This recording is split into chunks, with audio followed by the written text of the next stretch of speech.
नमस्ते स्वागत छ यहाँहरूलाई। आज हामी PHP को नयाँ टपिक अटोमेटिक अपरेसन्सको बारेमा चाहिँ कुरा गर्न गइरहेका छौँ।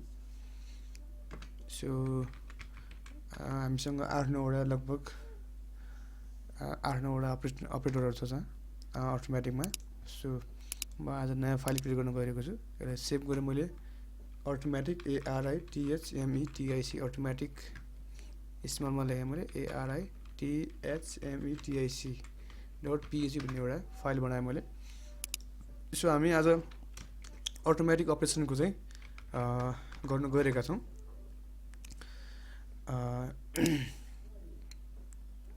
सो यहाँनिर पनि हामीले सबै यहाँ प्रोग्रामिङ ल्याङ्ग्वेजको यहाँनिर देख्न सक्नुहुन्छ तपाईँले। यो मैले PHP गरेर यहाँनिर .php भनेर सेभ गरेँ, यहाँनिर PHP आएको छ।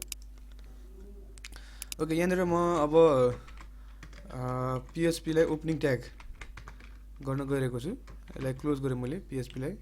सो यहाँबाट अब आज हामी अटोमेटिक कमान्ड आउट गरेँ मैले अटोमेटिक अपरेटर को बारेमा कुरा गर्न गइरहेको छु। सपोज हामी फर्स्टमा आज $A = 5 र $B = मैले 9 गरिदिएँ भने $sum = $A + B $B हो खासमा। सो स्मल b हो, यो केस सेन्सिटिभ छ भनेर मैले अघिल्लो भिडियोमा पनि भनिसकेको छ। यो फर्स्टमा हाम्रो एडिसन अपरेटर हो। सो यसलाई मैले यहाँनिर इको गरेर सम गऱ्यो भने चाहिँ यो हाम्रो यसमा चाहिँ अब सम देखाउँछ। यहाँनिर एउटा सेमिकोलन हाल्ने बिर्स्यो हामीले। सेमिकोलन त लाइन वाइज लाइन हाल्नै पर्ने हुन्छ। ओके, यसको लागि मैले अब ब्राउजरमा गएर त्योभन्दा अगाडि हामीले ज्याम्प अन गर्नुपर्ने हुन्छ। मेरोमा ज्याम्प चाहिँ बाई डिफल्ट सुरुमै हाम्रो स्टार्ट भइसकेको छ यहाँनिर। सो किनकि मैले त्यसै सेटिङ बनाएको छु, स्टार्ट मेरो कम्प्युटर अन हुने बित्तिकै ज्याम्प सेटिङ अटो स्टार्ट हुन्छ मेरोमा चाहिँ। सो त्यसपछि मैले अब एउटा ब्राउजर ओपन गरेँ, localhost/php। ओके, त्योमा हाम्रो आयो त। सो एउटा यहाँनिर लिङ्क गराउन चाहेँ मैले। यहाँनिर हाम्रो इन्डेक्समा चाहिँ एउटा ओके A ट्यागमा ARITHMETIC.php जुन हामीले अघिल्लोमा चाहिँ पढेको थियो अटोमेटिक भनेर एउटा लिङ्क गराएँ मैले। सो हाम्रो होम पेजमा रिफ्रेस गरेँ। सो अटोमेटिक क्लिक गऱ्यो भने चाहिँ हाम्रो अटोमेटिक.php। ओके, यहाँनिर एउटा एरर आएको छ लाइन नम्बर 4 मा। के एरर रहेछ हेरौँ हामी एकचोटि। लाइन नम्बर 4 मा हामीले यहाँ PHP डबल ओपन गरेर रहेछ।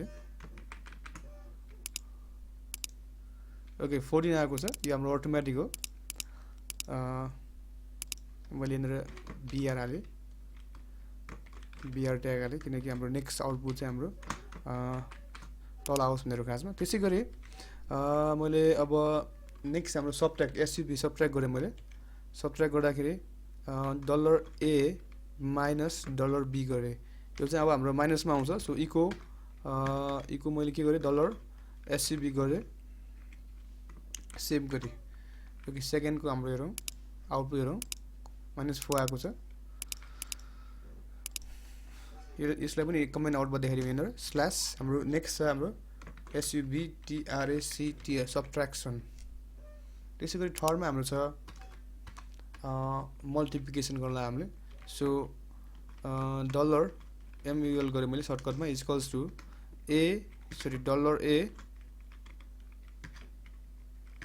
Into $B।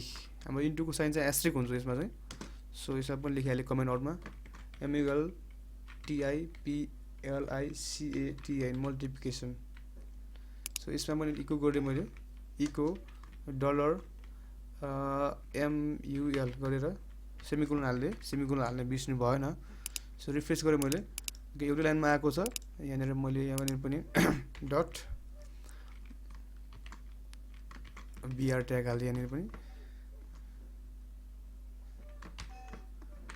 सेभ गरेँ यसलाई। सो नेक्स्टमा आएको छ हाम्रो 9 5 जा 45 आएको छ। यसमा पनि डट मैले यहाँनिर br ट्याग हाल्दै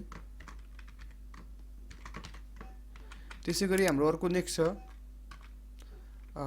डिभिजन सो डिभिजन गर्न गइरहेको छु म div गरे मैले डिभिजन इज इक्वल्स टु हाम्रो के छ डिभिजनमा ओके मैले a $a divide by $b गर्दियो भने के हुँदो रहेछ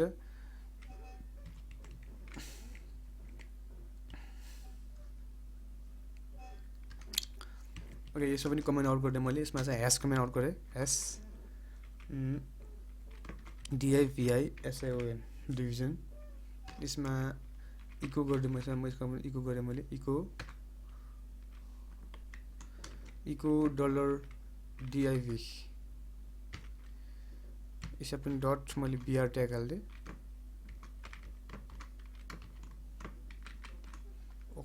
यसलाई पनि हेरौँ अब एकचोटि के आएको छ पोइन्टमा आएको छ 0.5 भनेर आएको छ ओके त्यसैगरी हामीसँग अर्को नेक्स्ट छ मोडुलर छ एउटा मोडुलर भनेको रिमाइन्डर निकाल्ने हो खासमा रिमाइन्डर मात्र शो गर्ने हो रिमाइन्डर कि त 0 हुन्छ कि त 1 हुन्छ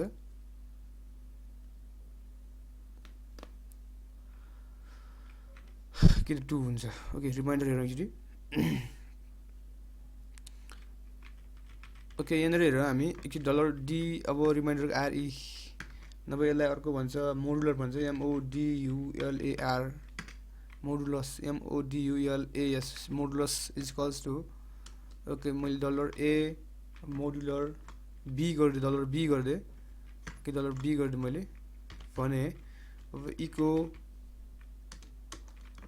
$मोडुलर ओके यसमा पनि कमेन्ट आउट गरेर लेखिदिउँ MODULAS मोडुलस ओके मोडुलस भनेको a मा हाम्रो 5 छ भनेपछि हाम्रो मोडुलर रिमाइन्डर कति आउने भयो त 0 आउने भयो सो हेरौँ त a मा कति छ a मा 5 छ ओके माफ गर्नु होला रिमाइन्डर 5 आएको छ कसरी भन्दाखेरि b ले 9 लाई भाग गर्दाखेरि 0 जा 9 0 जा 0 रिमाइन्डर 5 यसलाई यसरी गरौँ यसरी यसलाई यहाँनिर b गरौँ b लाई a ले भाग गरौँ त कति आउँछ 5 1 जा 5 रिमाइन्डर 4 आउनु पर्ने सो हेरौँ त यसरी ओके 4 आएको छ बुझ्नुभयो होला तपाईहरुले यो रिमाइन्डरको बारेमा चाहिँ ओके नेक्स्ट हामीसँग ओके इन्क्रिमेन्ट छ अर्को डिक्रिमेन्ट छ ओके सपोज अहिले मलाई यहाँनिर मैले a लाई प्लस प्लस गरे र इको $a गरे भने चाहिँ अब a कति हुने भयो त a कति हुने भयो हाम्रो कति हुने भयो भन्दाखेरि a चाहिँ हाम्रो 6 हुने भयो सो हेरौँ त यसरी a मा हाम्रो एरर इन लाइन नम्बर 24 भनेको चाहिँ के रहेछ एरर 24 यहाँनिर सेमिकोलन हाल्न बिर्से हामीले सेमिकोलन हाल्नै पर्ने हुन्छ सो हाम्रो a चाहिँ कति हाम्रो पहिला 5 थियो अहिले 6 भएको छ यसैगरी हाम्रो डिक्रिमेन्ट छ सो $a अब b लाई गरौँ b माइनस गरिदिउँ यसरी सो इको b गर्दै मैले $b गर्दै अब यसमा हेरौँ यसरी b को भ्यालु कति आउने भयो त यहाँनिर मैले डट यहाँनिर br ट्याग हाल्दै एउटा सो अब b मा कति आउने भयो त हाम्रो 8 किनकि हामीलाई 9 बाट घटाएर 1 हो यसलाई यहाँ कमेन्ट आउट गरेर लेखिदिउँ यो इन्क्रिमेन्ट INCREMENT इन्क्रिमेन्ट अपरेटर हो यो चाहिँ हाम्रो डिक्रिमेन्ट